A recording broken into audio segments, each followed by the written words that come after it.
I'm all with. Oh man. L dot. I guess he didn't see me on the U stream. Dang. He was in the phone mode for real. Well, that's good news. That's the gospel on the phone. Jesus was texting him, what? Come back home. That's a critical thing. I guess. I like the conversation we just had. So I'm going to keep going. Life is a fight. Even though it seems like you're going to get knocked out, you must keep on fighting. I think that goes with my lesson that life is hard. I don't know, man. But I think that if you approach life as a fight, I think that... You're ready to get knocked out. Yeah, I think that might be a bit much. I think they're just trying to say keep pushing, which is, I guess, a more positive way to say you gotta fight. Well, yeah, it's in a sense it's saying that things aren't always gonna be that easy. Right. I mean, because some fights are really easy if you just know your opponent. But I just think that there are certain keys, whether you're religious or whether you just have a positive mindset, Mm-hmm. there are certain keys to whatever your beliefs are that ascribe you to have an easier or a more, I would say, adaptive life to be able to handle certain obstacles when they come. Is just like we were talking off air about working and stuff like that, and it's hard when you're working and you don't have any extra money. Mm-hmm. But when you're working and you can get the extra money you can save up, it's like, man, it's kind of cool. It's easy. It's just like that preparedness. It's just that adaptive ability. How well can you adapt to the situations that you're around? If you are dealing with stuff that seems so stressful that you can't see your way out of it, of course, it's like, man, why life gotta be like this? Where's my motivation? But if you're, in a position where some of your desires are being met, and you can kind of like manage, well, I'm not gonna always get what I want. I can still get some of the time. You might, it just depends on your rewards and your costs and that kind of thing. So I don't know. I don't know about the fight. Sound like you got cancer or something. I don't know. Yeah. That made life sound real crucial. I think about, I guess, life is fights, You might get knocked down, but you can stand back up. That's something that can come in my head. Like, you might get hit a couple times. It sound like boxer coach. I mean, that word was kind of in my head. Like, get hit a You saw couple Rocky times. and his Fall, you get back up. Well, this is another lesson I learned that I don't really... Well, I know it's necessary, but it's always an adjustment to handle. Change is the only permanent thing in life.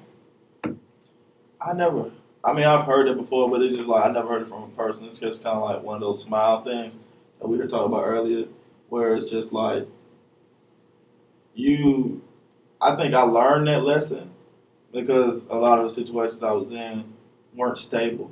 Mm-hmm. Like, I moved from different schools. I know that, okay, I'm not going to have the same set of friends always. Just different things that come up. You're not always going to have what you want, but you can kind of adapt, that kind of thing. But you definitely, the more you live, the more you're going to see things is just not going to be always the same. So. Never. Even your relationships with people are going to change. They're going to evolve and go through different phases. Mm-hmm.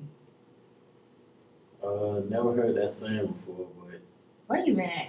I can relate to what Frank said. Like, a whole bunch of my friends back home are like some real hood dudes. I'm not, but I mean, like, now when I go back home, I realize that we were just friends because I used to play ball with them. So I kind of noticed the change between me and them. So. What about, I want to talk about this next one because I had to do a presentation in class about this kind of. It says always put yourself in others' shoes. If it hurts you, it'll probably hurt others too. And I want to talk about it because we had to read articles about some people doing studies saying that college students today are less empathetic than previous generations.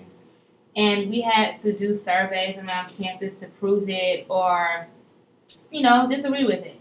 And I personally found that that's not true. I found that we as college students today are not as heartless as they make us seem, but we are raised differently than before, and we have different focuses, and we're taught different things and have different goals, but that doesn't make us, not unempathetic. I feel like I feel like one of the things I like about myself is that, like I said earlier, I put myself in other people's shoes, and I feel like I think about other people's feelings because I know how easily my feelings can get hurt. That I think about other people's feelings and how I'm gonna say this or what I'm gonna say or what I'm gonna do because the things you do affect other people whether you think they do or don't.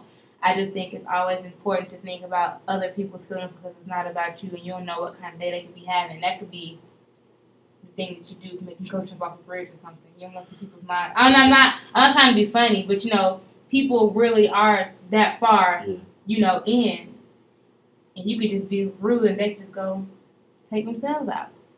I'm To be gonna extreme. slightly disagree because I think they're taking it as a whole and not a bunch of. I mean, of course, individuals make up groups and groups make up the stuff that they classify. But I think, yeah, us and our close friends, yeah, we keep our friends and we think about them.